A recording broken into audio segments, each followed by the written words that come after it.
Catatan Sipil Kota Tanjung Pinang adalah lembaga yang bertanggung jawab pada kegiatan penertiban dokumen dan data kependudukan melalui pendaftaran penduduk, pencatatan sipil, pengelolaan informasi administrasi, dan pendayagunaan pelayanan publik, serta pembangunan sektor lainnya.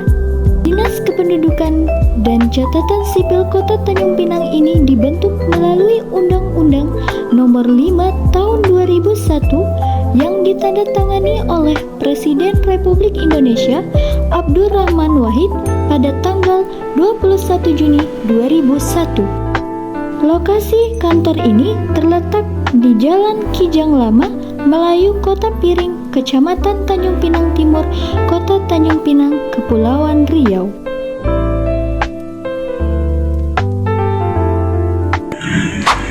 Assalamualaikum warahmatullahi wabarakatuh. Salam Om Swastiastu, Namo Buddhaya, salam kebajikan dan salam sejahtera untuk kita semua.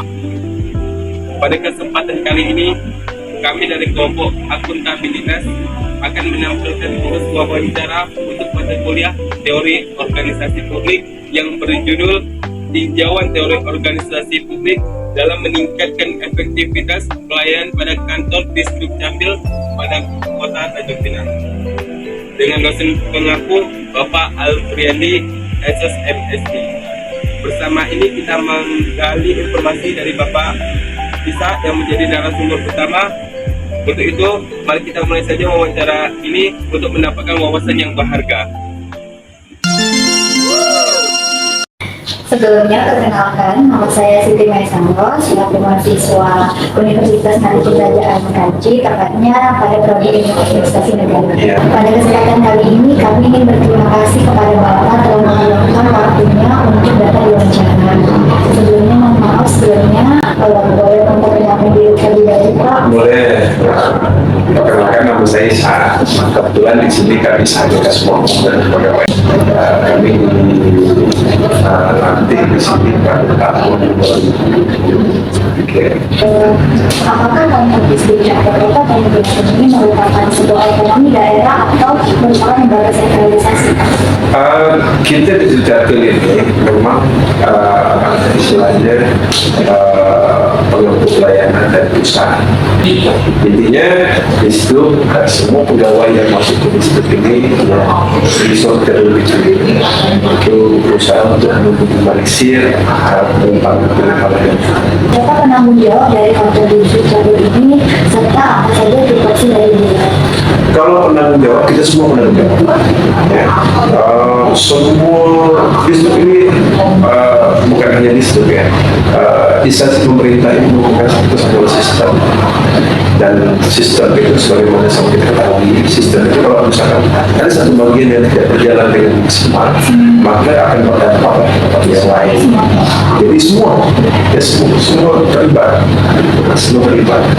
Jadi Pak, untuk pertanyaan selanjutnya saya lanjutkan pada saya tadi. Oh iya. Perkenalkan, nama saya Sandy Safira. Bagaimana Pak kantor Distrik Capil ini memastikan aksesibilitasnya pelayanan bagi semua lapisan masyarakat, termasuk yang memiliki keterbatasan fisik dan akses internet? Aktivitas itu, contoh di bawah itu kita sudah ada loket khusus. Mungkin bisa digunakan nanti. Loket khusus itu ya kalau misalkan ada warga yang mungkin dari segi fisik tanda kutip mungkin tidak sama dengan orang umum, itu akan mendapatkan prioritas. Salah satu upaya kita untuk bisa memudahkan itu, kita ada toilet khusus untuk warga yang mungkin yang pakai kursi roda, yang pakai tongkat, ada toilet khusus ada, termasuk kursi roda kita juga ada di sana. Kalau misalkan mungkin ada warga yang dari motor mungkin kurang mampu berdiri dengan kuat, bisa digunakan kursi roda itu. Dalam menunjang keefektifan ini Pak dari pelayanan masyarakat, apakah ada situs aplikasi yang dapat digunakan untuk proses pengurusan berkas Pak, dan bagaimana cara penggunaannya? Dalam menunjang keefektifan ini Pak dari pelayanan masyarakat, apakah ada situs aplikasi yang dapat digunakan untuk proses pengurusan berkas Pak, dan bagaimana cara penggunaannya?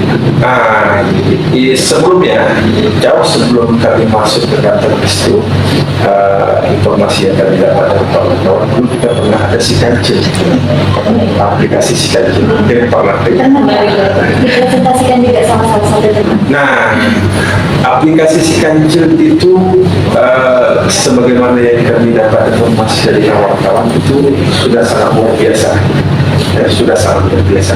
Nah, karena aplikasi itu dianggap istilahnya merupakan terobosan yang baik, maka kita upgrade aplikasi itu dan berusaha untuk bagaimana caranya aplikasi ini bisa lebih baik lagi. Jadi beberapa waktu belakangan pas pula itu kami masuk ke kantor Disco, jadi aplikasi si Kancil ini kita upgrade namanya menjadi Sigurida, dan itu memproses. Nah, dan itu memproses aplikasi Sigurida itu. Mungkin kami karena bukan ini ya, tapi informasinya aplikasi Sigurida itu sudah bisa dicoba. Aplikasinya Sigurida itu nanti bisa download dan bisa dites, dan itu masih tahap dicoba ya, masih tahap dicoba dan masih tahap perbaikan terus. Memang ada beberapa fitur yang dari aplikasi Kancil kurang klop dengan situasi yang sekarang. Ditambah di Sigurida, mungkin pelayanan di Kancil mungkin hanya beberapa diupdate di Sigurida. Dan jelas itu kita update. Dalam memberikan pelayanan kepada masyarakat dan saat melakukan tugas pada setiap bidangnya nih Pak, apa saja sih Pak kendala yang dihadapi, lalu bagaimana solusi untuk menghadapi kendala tersebut Pak? Nah, kendala yang sering terjadi itu masalah jaringan. Salah satu upaya yang kita lakukan, apabila terjadi gangguan jaringan, kita langsung menginformasikan kepada warga supaya warga tidak sifatnya tidak merasa digantung. Makanya di depan itu kami pasang semacam papan yang di depan itu itu. Kalau misalkan ada gangguan jaringan, kami langsung pasang di situ. Kami langsung informasikan, baik itu melalui papan pengumuman, medsos yang sudah kita maksimalkan, semuanya kita sampaikan. Bagaimana sih Pak kantor Dukcapil menangani keluhan atau masukan nih Pak dari masyarakat terkait kualitas atau proses pelayanan yang kurang memuaskan? Salah satu upaya kita untuk memaksimalkan untuk melakukan perbaikan dan terus melakukan perbaikan, kita ada istilahnya semacam laman resmi lah yang sudah dilakukan dari pemerintah. Itu spam lapor namanya. Spam lapor itu dia resmi. Jadi kalau misalkan ada keluhan atau apa, dan itu nasional, seluruh pelayanan sudah ada khusus. Untuk di kita ada ruang pengaduan. Ruang pengaduan di bawah pas di loket sebelah kanan itu ada ruang pengaduan. Kalau misalkan ada keluhan atau kita bisa langsung sampaikan ke situ. Atau mungkin bisa di medsos kita ada medsos, nanti mungkin bisa dilihat IG-nya. Baik Pak, terima kasih atas jawaban yang telah diberikan, sehingga jawaban itu memberikan informasi tambahan kepada kami terkait pelayanan pada kantor Dukcapil Kota Bandung. Mohon maaf sebelumnya Pak jika mungkin waktunya ya Pak. Ya, sama-sama. Di sini mohon maaf juga jika kami berdua atau rekan-rekan saya semua ada kesalahan. Kami mohon maaf juga kalau misalkan apa informasi yang kurang maksimal, kami hanya menyesuaikan dengan kemampuan kami.